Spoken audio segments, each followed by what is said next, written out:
Make it a headshot. Shoot me in the temple, aiming slightly downwards. I need the bullet to travel the shortest possible distance through my brain before it hits my hippocampus.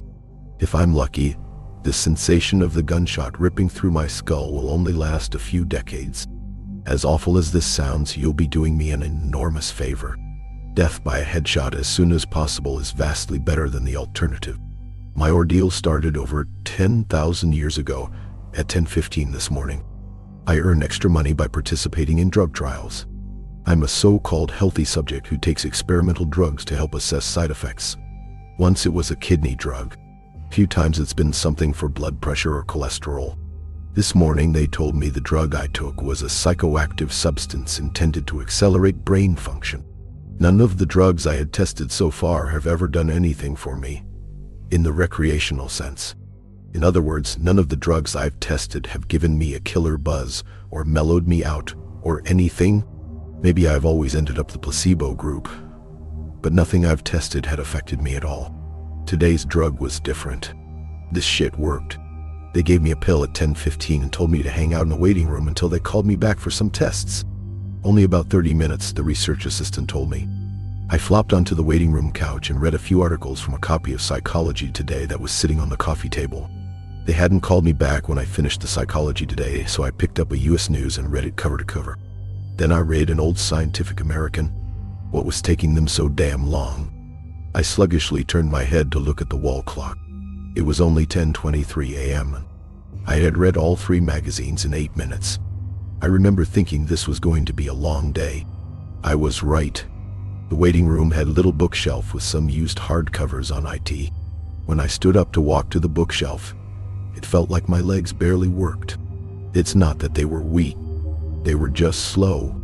It took a full minute just to stand up off the couch, and another minute to take 2 steps to the bookcase. I scanned the old books on the shelf and picked out a copy of Moby Dick. My arms had the same problems as my legs. Just reaching 1 foot in front of me to grab the book took a long time. I actually got bored just waiting for my hand to reach the spine of the book. I slogged back to the couch and collapsed onto it in a slow-motion fall that reminded me of the low-gravity hops of astronauts on the moon. I opened Moby Dick, slowly, and began reading. I started with Call Me Ishmael and got as far as Ahab throwing his pipe into the sea, which was all the way to friggin' chapter 30, before they called me back. "How are you feeling?" the research assistant asked me. "I feel slow," I said. "Actually, it's the other way around. Everything seems slow because you're so fast. But my legs, my arms, they're moving in slow motion. Your body seems like it's moving slowly because your brain is fast. Your brain is running 10 or 20 times faster than normally. You are thinking and perceiving reality at an accelerated pace, but your body is still constrained by the laws of biomechanics. Frankly, you're moving much faster than a normal person." She pantomimed a jogging motion.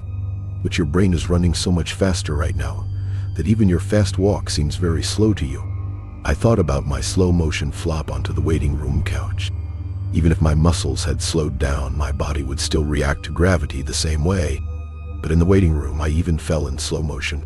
Slow muscles couldn't explain why gravity seemed weaker. My brain was going at warp 10. That's how I managed to read 3 magazines and the first 30 chapters of Moby Dick in 15 minutes. They ran a series of tests on me. The physical tests were fun. They made me juggle 3 balls, then 4, then 6. I had no problem keeping 6 balls in the air because they seemed to be moving so slowly. It was boring, frankly, waiting for each ball to move through its arc so I could catch it with my slow-motion hands and toss it back into the air. They threw Cheerios in the air and I caught them with chopsticks. They dropped a handful of coins and I counted the total value before they hit the ground. The cognitive tests were less fun but very illuminating. Finish a 50-word search, 3 seconds. Solve an intricate maze drawn onto a poster-sized paper, 2 seconds. View a slideshow projected at 10 images per second and answer detailed questions about what I saw, 95% correct. They told me I measured over 250 on the knob scale. Apparently, that's deep into the superhuman range of thinking speeds. Then they sent me home. "You'll wear off in a few hours," they said, "which will seem like days to you. Try to use the residual effects to get some work done. Catch up on work emails while you're still in high-speed mode. The ride home was horrible. It was only 3 metro stops, and in real-world time, it only took about 35 minutes. But in my drug-accelerated hypertime, it felt like days. Days? Just walking out of the medical research suite to the elevator seemed like it took an hour. I sprinted out of the office, willing my legs to push me faster. But the laws of biomechanics held me prisoner. As accelerated as my brain was, I couldn't do anything to make my legs work faster. The huge disconnect between my body and mind made it extremely difficult to judge how and when to slow down, turn, or rotate my body. I had basically turned into giant slow-motion spaz. I misjudged my speed and rammed into the wall by the elevator button at a pretty good speed. Even though I could see the wall coming at me, I couldn't make my finger outstretched to hit the elevator button move away fast enough, and I jammed it against the wall. Hard. Pain was intense. If my brain had been running at regular speed, it probably only would have hurt for 30 seconds or so. But in my accelerated state, the intense pain seemed to last for half an hour. 45 minutes maybe. The elevator ride was horrible. Felt like I spent 4 or 5 hours just descending 7 floors, with nothing to look at but the interior of the elevator car. I sprinted to the metro station. I have to admit, this part was almost fun. Even though my body moved at, what seemed to me, super slow speed, I could still carefully choose how and where to place my feet, swing my arms, and turn my torso. It only took a block or two to getting used to having a brain that ran 24 times faster than my body. Then I basically sprint danced the rest of the way, twisting and juking between people on the sidewalk and dodging moving cars with inches, aka minutes, of clearance. I spent an hour in my time frame, descending into the subway and running to the platform. Endless tedium waiting the 6 minutes for the red line train to arrive. Although there was more to look at on the metro platform than inside the elevator, it was still intensely boring. I should have stolen that copy of Moby Dick. The red line train roared into the station in slow motion. The normally high-pitched squeal of its brakes was frequency shifted by my high-speed mind to a long, low tone, like a monotone tuba solo. It wasn't just the squealing subway train that was 3 octaves lower than normal. All sound was slowed to the point of near inaudibility. Voices were gone, shifted below the threshold frequency of my hearing. I did manage to hear a screaming baby on my subway car. Her shrieks slowed to sound like whale songs. Sharp sounds like a car horns and trucks bouncing over potholes were low, muddied roars like distant thunder. Back at the research offices, I could still hear and communicate with the research staff, but now verbal communication with anyone would be impossible. The effects of the drug were still intensifying. I spent what seemed like days on that fucking red line train. Days, listening to the whale song of the screaming baby and the tuba solo of the brakes. Where ordinary voices were frequency shifted out of my audio range, smells didn't seem to be affected. I never became nose blind to the body odor, the stench of the train's brakes, and melange of farts and other smells wafting through the metro car. I finally got back to my apartment. Sprinting through my open door and into the front hall at full speed was like a slow, relaxing drift down a lazy river.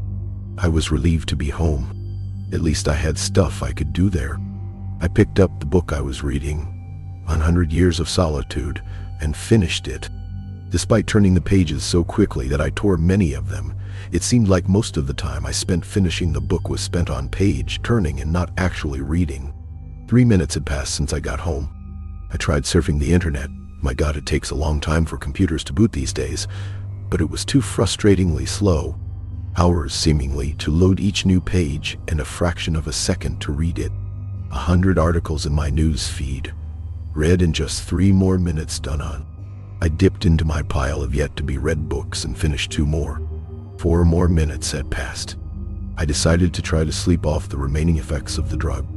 Unfortunately, whatever part of my mind is responsible for perception, the part that's been accelerated to hyperspeeds by the drug, isn't the same as the part that governs sleep. Despite being awake for what I perceived as days, My physical brain still thought it was 1:25 p.m. It was not ready for sleep. Nevertheless, I tried to sleep. I walked to my bedroom, a slow 45-minute drift through my apartment, and flung myself into bed, lazily falling like a feather onto the mattress. I closed my eyes and lay there for hours and hours, 10 minutes of reality time, before giving up all. Sleep would not come. I was facing what was going to feel like days, or maybe even weeks of being trapped in a slow-motion prison. So I took an Ambien. The sensation of the pill and the splash of water I used to swallow it, sliding my throat, was sickening. A lump that blocked my breathing, moving like a slug down my esophagus. I read a book. 10 minutes had passed. I read another. 18 minutes since I took the Ambien. I threw the book across the room in disgust at my situation. The book slowly pirouetted and spun through the air, like a leaf blowing in a breeze. It hit the wall with a long, faint rumble, the only sound I had had for what seemed like hours, then drifted to the floor like a flip-flop, sinking in a swimming pool. The force of gravity hadn't changed since I took the pill. The laws of physics were the same. It was just my perception of time that had gone wackadoo. This meant I could use the speed thing seemed to fall as a way of judging the effects of the drug. Based on how long it took the book to drift to the floor, I estimated the effects of the drug were still intensifying. I read a magazine. I turned on the television.